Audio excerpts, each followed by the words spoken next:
Assalamualaikum warahmatullahi wabarakatuh. Selamat datang kawan-kawan semuanya di channel Ngobor atau Ngobrol Horor. Masih bersama Bro Ayung di sini, ada Biru juga di sini yang mau berbagi kisahnya Bro Ayung ke kawan-kawan semuanya. Baik, sebelum kita ke Bro Ayung, mau ngucapin terima kasih dulu ke kawan-kawan semuanya yang udah mampir, udah datang ke sini ke channel Ngobor ini, udah mau dengerin kisah-kisah kita dan kisah-kisah kita.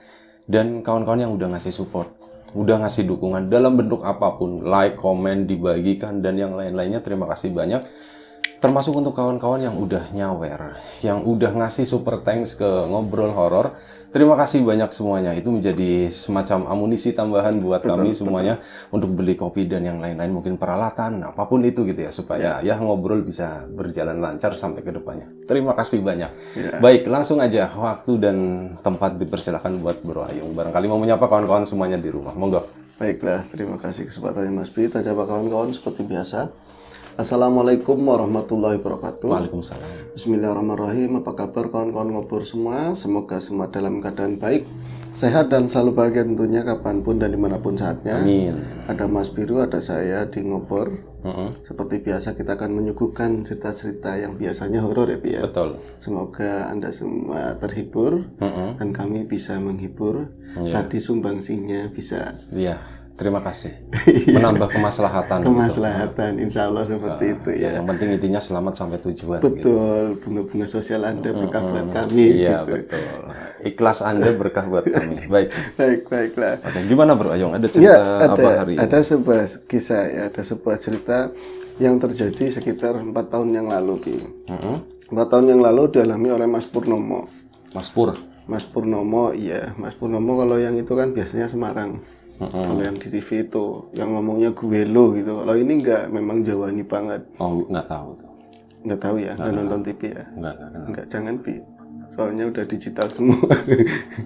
Nggak punya TV. Iya, baiklah. Mas Purnomo itu adalah seorang mantu di daerah kidul sana, Bi.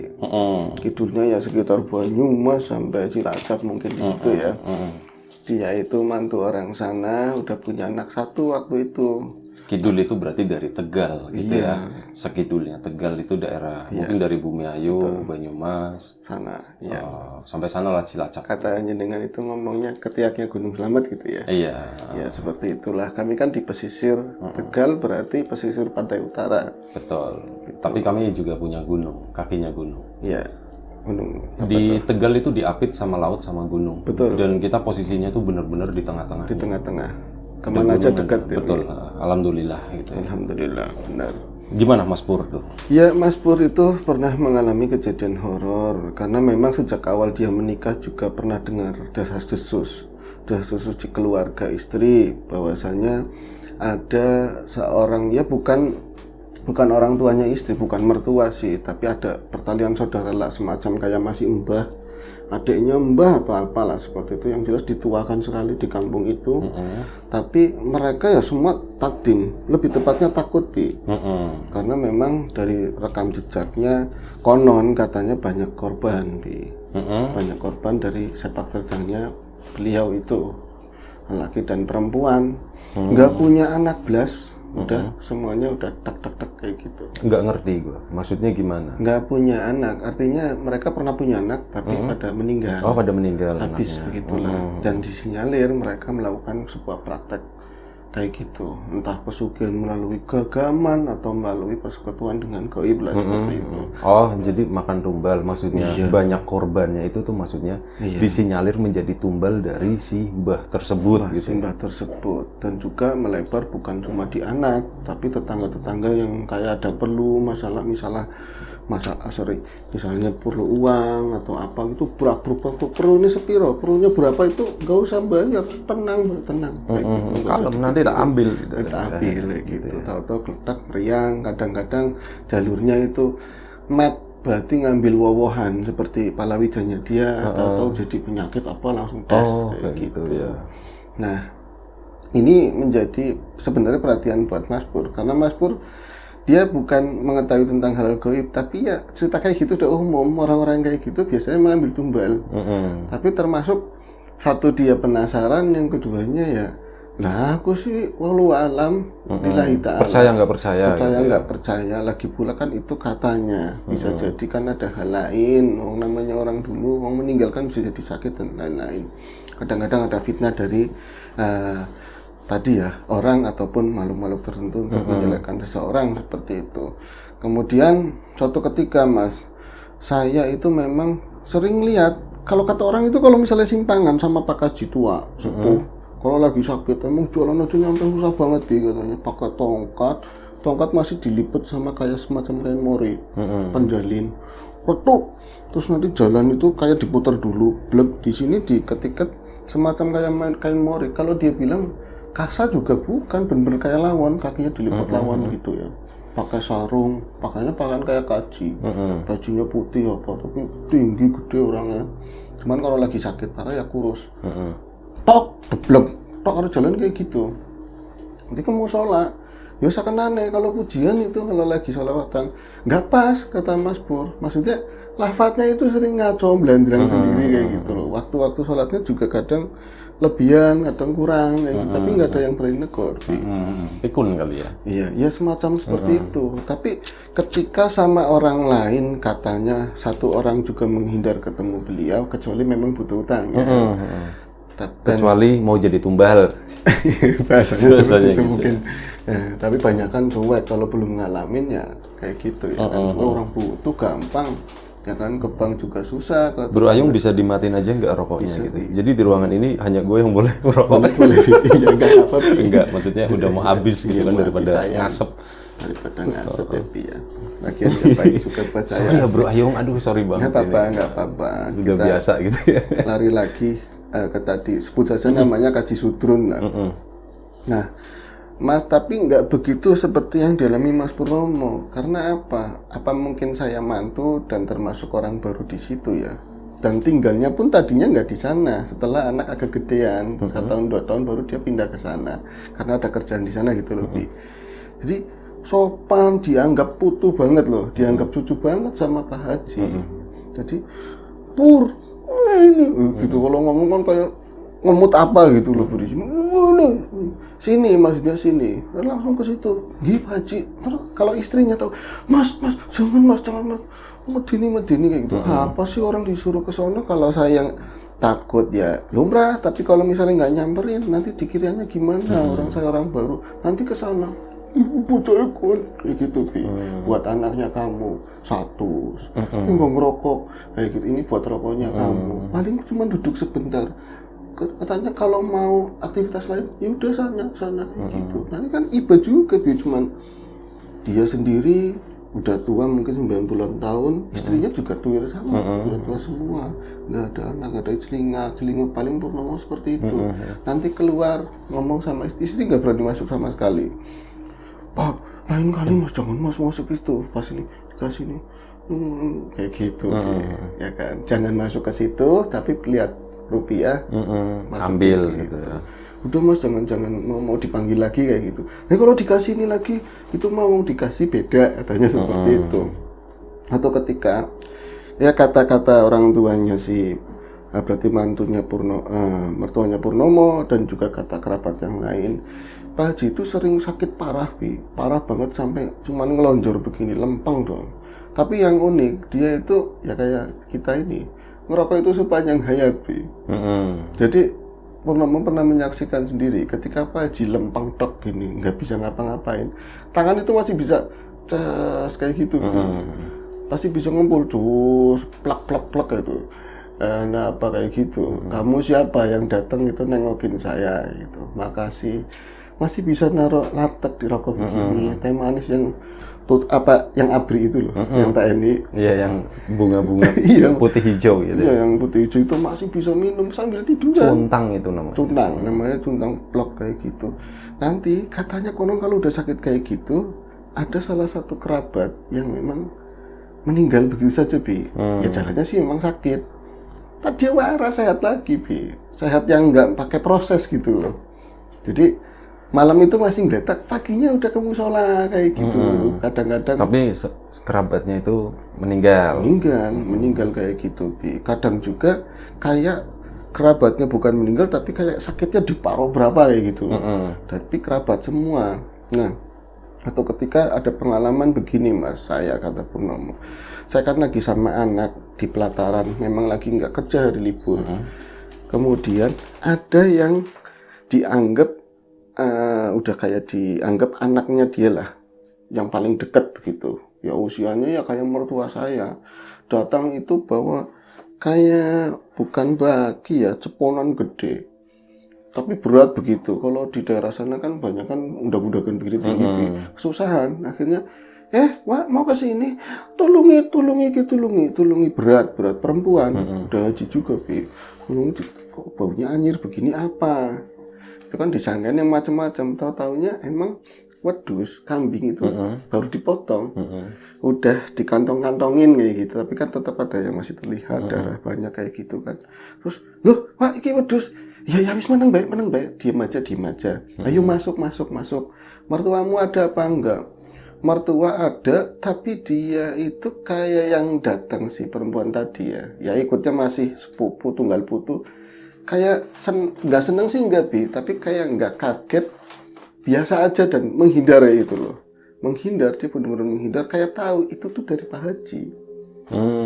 Jadi saat itu Pak Haji emang lagi sakit parah dan tadi cuma bisa ngerokok, bahkan udah nggak ngerokok katanya. Ini bagi-bagi kambing. Kayak gitu, dan ditanyain karena Purnomo bukan orang situ kan ya. Itu yang bawa baki gede itu tuh maksudnya mau bagi-bagiin keluarga. Disuruh sama Pak Haji lah kayak gitu. Dia tangan kanannya bahasanya, dan udah berapa orang yang udah dibagi-bagiin. Termasuk mertuanya Purnomo itu ya orang kelima mungkin, rumah kelima lah, sama saudara kelima. Gak boleh mana lah kayak gitu. Nggak mau menolak. Nggak mau, kata mertuanya Purnomo ya nggak mungkin bawa gimana itu kambing. Disate enak ya kan, Mak, enggak apa Mak, kok dibawa gimana, orang dikasih.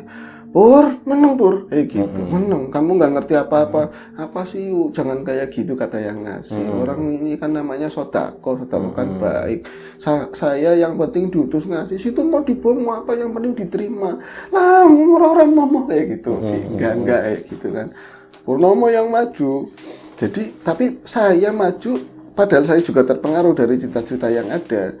Ada yang nguatin saya, Mas Ayu. Loh, siapa? Mertua yang cowok? Bukan, itu ada selentong. Selentong itu antara rumah dan rumah ya. Lontrongan. Koridor. Iya, koridor lah, semacam itu. Ada tahu bulatnya di selentongan itu. Di situ lewat depan.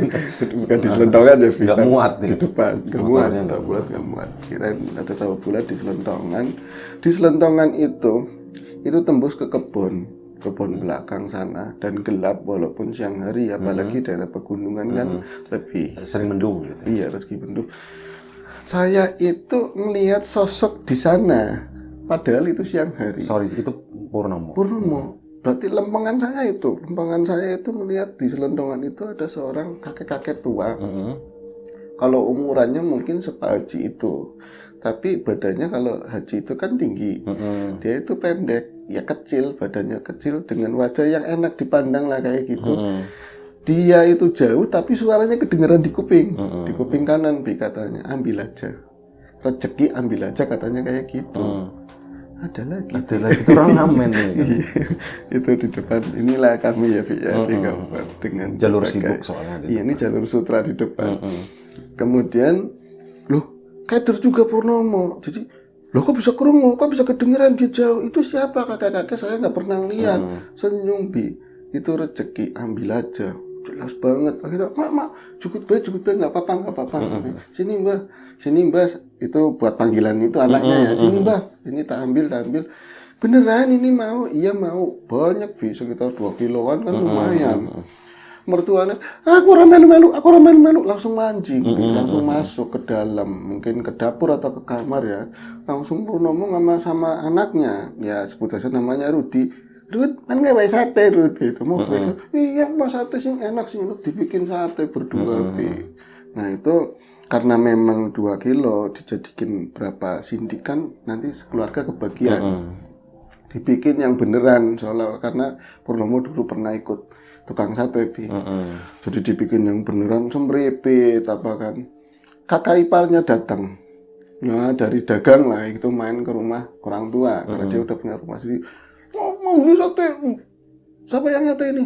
Bu Rio, kata Maya sendiri di belakang. Itu yang nyate di belakang. Udah banyak yang jadi, kata Purnomo. Langsung kakaknya tuh, wah Pur, hebat nyate. Enak Pur, ini cobain mas. Cacing siapa? Kayak gitu. Nah, ini dari siapa? Ini dari siapa? Kaji ini. Kaji mana? Kaji Sudrun ngasih tuh. Amit-amit kayak gitu langsung. Dijatuhin amit-amit. Mas, ini amit kok amit-amit? Jangankan sate, kalau dia itu jatuhin duit gopay aja nggak bakalan saya ambil. Apa aja nggak mau katanya.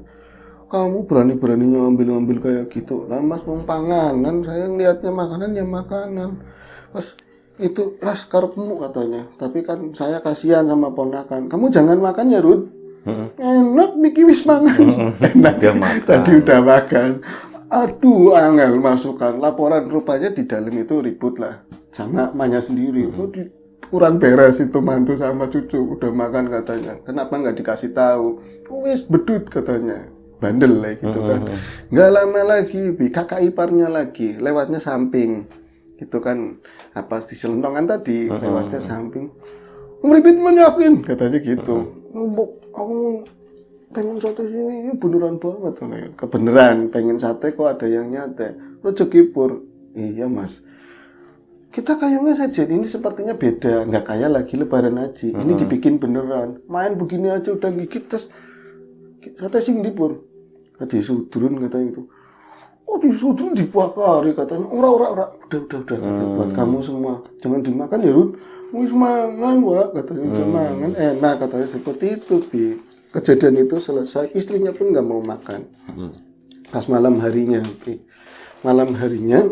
jadi memang sejak tadi bakar, Mas Pur itu mengatakan saya memang perasaan kayak dikeker, bahasanya kayak dikeker, kayak dipantau tapi kayak ada yang merhatiin. Iya, padahal ruangan belakang memang karena rumah-rumah daerah gitu kan teksturnya turun naik begini ya.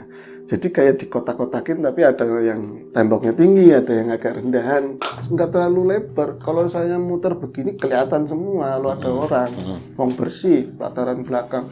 Tapi mbu siapa? Kayak ada sniper loh, Mas Ayung yang ngeliatin kayak gitu. Lebay banget sniper. Tapi bukan orang, yang jelas bukan orang, karena gerakannya kayak seakan sak kayak gitu. Malah anak saya Rudi itu ngomong, Pak, siapa ya Pak yang lihat-lihat ya Pak mau minta sate Pak kayak gitu, katanya mau minta sate. Saya udah jangan-jangan ya ada hubungannya sama kekhawatiran orang tua kayak gitu. Lagi pula memang sejak awal Mas, kenapa ya kambing itu, kalau kambing ya lumrah lah bulunya kayak apa gitu, tapi ini kayak potongannya satu darah itu nggak ada sisa darah sama sekali percaknya. Kalau ini kan lumrah, masa itu dicuci sih daging ya kan? Kalau misalnya mau ditaruh, disimpan mungkin lumrah gitu. Kok ini bersih banget dan bulunya itu benar-benar keling hitam semuanya, keling. Dan tadi itu lagi dia ngambil bungkusan, dia sempat melihat semuanya itu bagian kulit emang nggak ada corak yang lain, hitam legam semuanya. Mungkin dinamain kambing apalah, kambing cemani gitu. kambing cemani. Iya, apalagi Ya mungkin. Iya biar. Kalau aku belum pernah dengar kalau ayam cemani. Enggak gampangannya gitu aja gampang. Kambing cemani. Iya mungkin ada juga sih, nggak tahu ya Wisnu. Terus akhirnya dia mulai curiga kayak gitu. Nah si anaknya ditanyain buat perbandingan gitu. Ruth, kamu nggak apa-apa Ruth? Enak Pak lagi Pak. Tunggu lagi, puyeng atau badannya nggak enak apa? Udah, maling Pak lagi, itu lagi, jangan itu ditaruh, nggak ada yang mau buat kita katanya gitu. Ya juga ya. Akhirnya dia habisin berdua habis. Tetangga lewat aja nggak ada yang mau. Dan mereka udah tahu itu dikasih sama siapa, entah tahu dari mana atau ngeliat ini bawa-bawa itu ya. Akhirnya wis kan, saya itu jadi kepikiran, padahal saya sehat-sehat aja Mas Ayu, bocah juga sehat-sehat aja, istri juga nggak ngomong, malam jadi kayak nggak mau nemenin tidur di kamar Bi. Aku mau Mas, malam ini aku nggak mau di kamar, kayak dia tahu kayak mau didatangin sesuatu kayak gitu loh.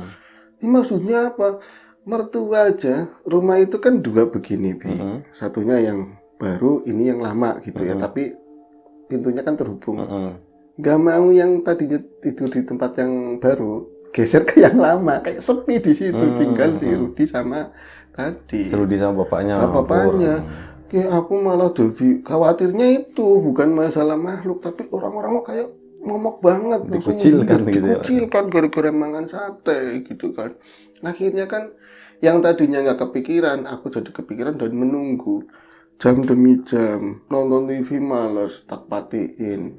Terus ngobrol, bocah juga udah tidur, juga nggak apa-apa, nggak dingin, nggak panas kayak gitu kan. Saya lah gorowan tok katanya, dasar dobol kabeh gitu Bi. Kata bahasa sana ya, cuman isu-isu belaka. Dia akhirnya di jam 1:30 pengen merebahkan mata, merebahkan diri gitu ya, dan menjemangkan mata. Gitu, ada perasaan dia itu padahal masih melek ya, antara tidur dan terjaga, seolah-olah dia itu masih bakar sate Bi. Rasanya kayak gitu, dan ada makhluk-makhluk yang serak kayak lagi siang itu. Tapi bedanya kalau ini makin lama makin wujud makhluk-makhluk itu Bi. Makhluk-makhluk itu makin wujud dan dia seolah-olah lagi ipit kayak gini ya, bakar pakai ini kan manual, begitu ipit bakarnya manual ya, pakai kipas maksudnya, tipit itu ada yang nyelungup dari sisi samping, dipikir itu anaknya, dipikir si Rudi, tahu-tahu itu saya ngeliatnya dia makhluk perempuan, rambutnya benar-benar jatuh semua begini, tapi kayak rebondingan Mas, angel maning, lurus banget, lurus jatuh semua. Dan saya pikir ya kalau istri memang rambutnya lurus, apa istri atau gitu, tapi aromanya yang lebih nyengat daripada si sate itu sendiri. Anjir, bau mendalam lah kayak gitu, amis banget. Nah, aku nggak berani nengok, si rambut jatuh di sini, saya masih patipit itu padahal malam ya, tapi seakan-akan dia ngerasain kayak gitu.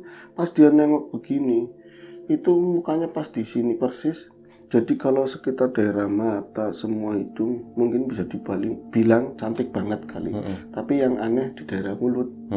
Mulut itu nggak ada giniannya, Bi, nggak ada tengahannya gitu ya. Namanya apa sih ini ya, nggak ada tengahan.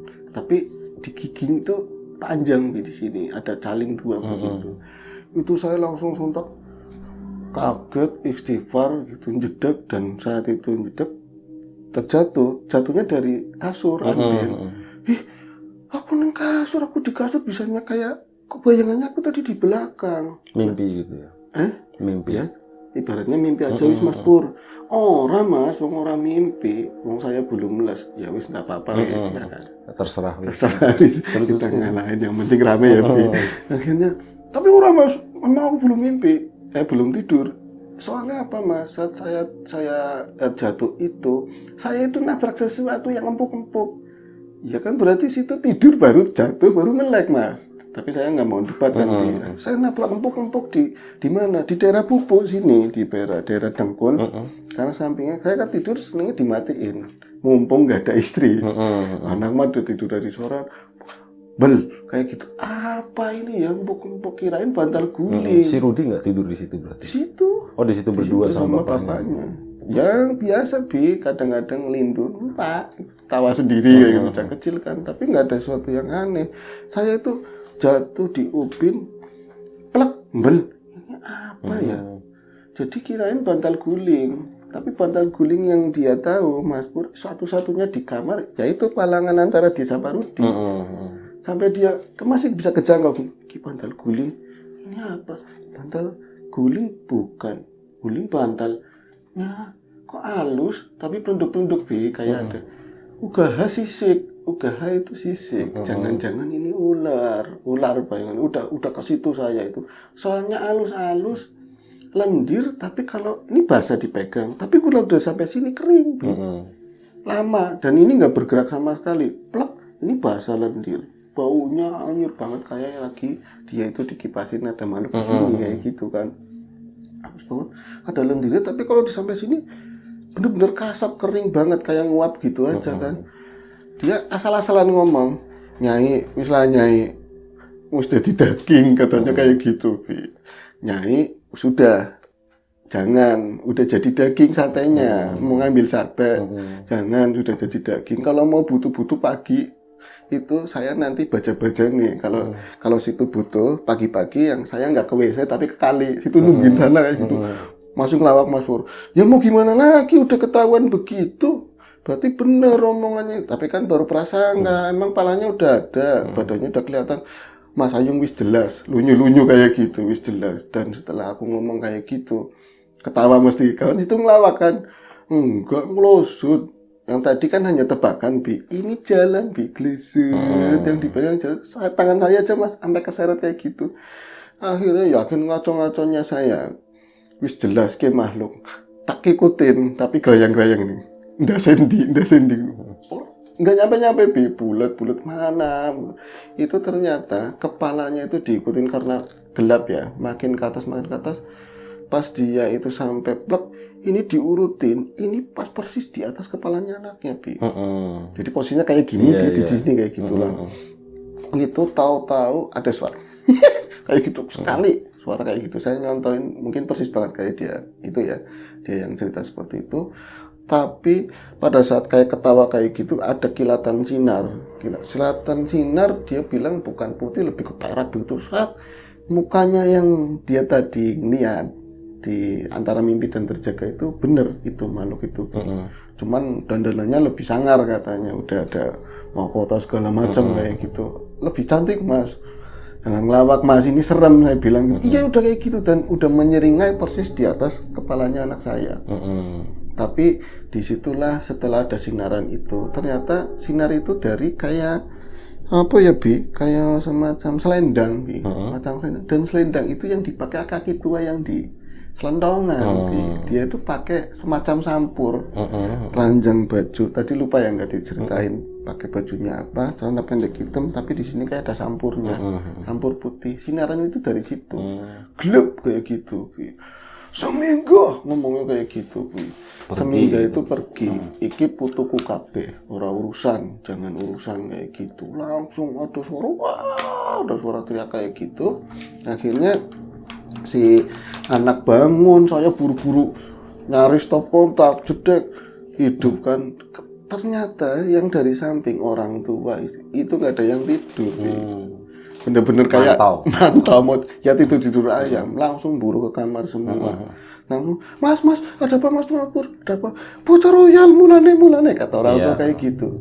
Ngapa nggak ada apa-apa? Bisa saya menyembunyikan diri, menyembunyikan kejadian itu semua. Katanya sempat ngelihat aki-aki itu. Jadi ini pergi, ini juga pergi tapi sempat gini.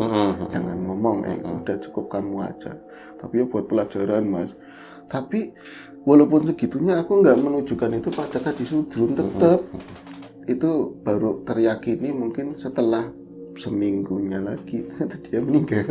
Setelah itu. Iya, ya itu aja sih. Tapi ya nggak ada bukti apapun. Masih praduga. Prasangka doang gitu ya. Oke, baik. Terima kasih Bro Ayung. Satu cerita mungkin yang praduga itu tadi. Prasangka mengenai seseorang yang melakukan pesugihan. Baik, terima kasih. Kita pastinya ambil sesuatu yang positif. Kalau ada sesuatu yang negatif kita buang jauh-jauh. Doa terbaik dari kami untuk kawan-kawan semuanya. Terima kasih Bro Ayung udah berbagi kisahnya. Kawan-kawan semuanya juga di rumah. Terima kasih banyak. Dimudahkan segala sesuatunya, termasuk mudahan dalam hal rezeki. Yang sakit segera diberi kesembuhan. Yang sehat tetap dijaga kesehatannya. Sampai jumpa di episode Ngobrol Horor selanjutnya. Jaga kesehatan kawan-kawan semuanya. Assalamualaikum warahmatullahi wabarakatuh.